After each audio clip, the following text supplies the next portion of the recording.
Doctor صاحب آپ سے جاننا چاہوں گا جی اس کے متعلق کہ اقوام متحدہ میں پاکستان کے کردار کو کس طرح سے دیکھ رہے ہیں، کیونکہ پاکستان نے جس قسم کی جارحانہ پالیسی اختیار کی فلسطین کے معاملے پر اور قرارداد بھی پیش کی اور وہ منظور بھی ہوئی ہے، اسرائیل بہت سیکھ پایا اس پر۔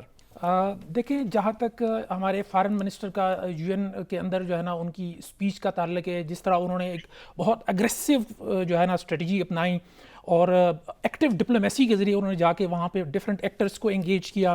تو یہ اس سے کیا ہوا کہ اس سے پوری مسلم ورلڈ کی جو وہ ہے وہاں پہ جو عوام ہے خصوصی طور پہ، اور فلسطین کی جو عوام ہیں ان کی نظریں پاکستان کی طرف جو ہے نا وہ ٹلٹ ہونا شروع ہو گئی۔ وہ اب یہ دیکھ رہے ہیں کہ شاید پاکستان ہمارے حق میں جو ہے نا کوئی ایسی اسٹریٹجی دے گا یا ایسا کوئی پالیسیز دے گا یا ہمارے حق میں ایسی آواز اٹھائے گا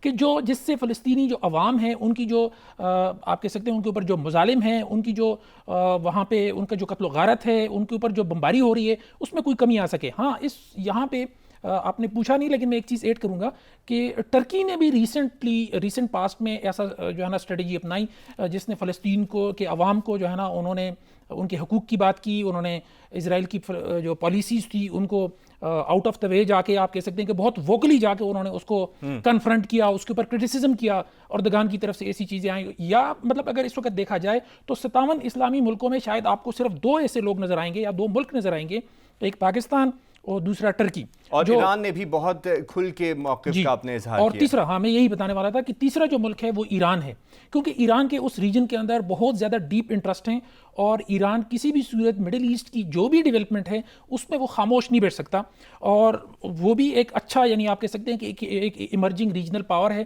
تو اگر یہ تینوں ملک مل کے کچھ جوائنٹ اسٹریٹجی بنائیں اور سعودی عرب کو اس میں اور یو اے ای کو اور دوسرے جو اسلامک کنٹریز ہیں، ملیشیا ہے، انڈونیشیا ہے، بہت سارے ایسے کنٹریز ہیں، اگر ان کو بیچ میں انوالو کیا جائے، ان کو بھی آن بورڈ لیا جائے، تو آئی تھنک کہ اسرائیل کو اور ویسٹ دونوں کو کسی حد تک پریشرائز کیا جا سکتا ہے کہ وہ فلسطین کے جو عوام ہے، سب سے دیکھیں بنیادی چیز کیا ہے کہ وہاں پہ بچوں کی جو ہے نا نسل کشی کی جا رہی ہے، جو کہ دنیا میں کسی بھی مذہب میں، کسی بھی قانون میں، کسی بھی معاشرے میں اس چیز کی اجازت نہیں دی جا سکتی۔ کیوں آج ویسٹ کے اندر جو ہے نا اتنے زیادہ پروٹیسٹ ہو رہے ہیں؟ کیوں جو ہے نا واشنگٹن کے اندر جو پروٹیسٹ ہو رہا ہے اس میں یہودی بھی آئے ہیں؟ کیونکہ دے ہیو ہارٹ، دل تو ہر انسان کا ہوتا ہے۔ وہ جب بچوں کو جو ہے نا بلکتے ہوئے بچے جن کے اوپر بمباری ہو رہی ہے اور ان کو وہ دیکھتے ہیں تو آخر ان کے بھی جذبات ابھرتے ہیں کہ یار یہ ظلم ہو رہا ہے۔ لیکن اگر کہیں پہ کوئی کسی کا وہ جسے کہتے ہیں نا سینٹیمنٹس اجاگر نہیں ہو رہے، وہ انفارچونیٹلی ہمارے مسلمان لیڈرشپ ہے، جو مسلم امہ ہے، اس کی جو لیڈرشپ ہے سوائے چند کنٹریز کے، چند ممالک کے، وہ جو ہے نا آپ کہہ لیں کہ وہ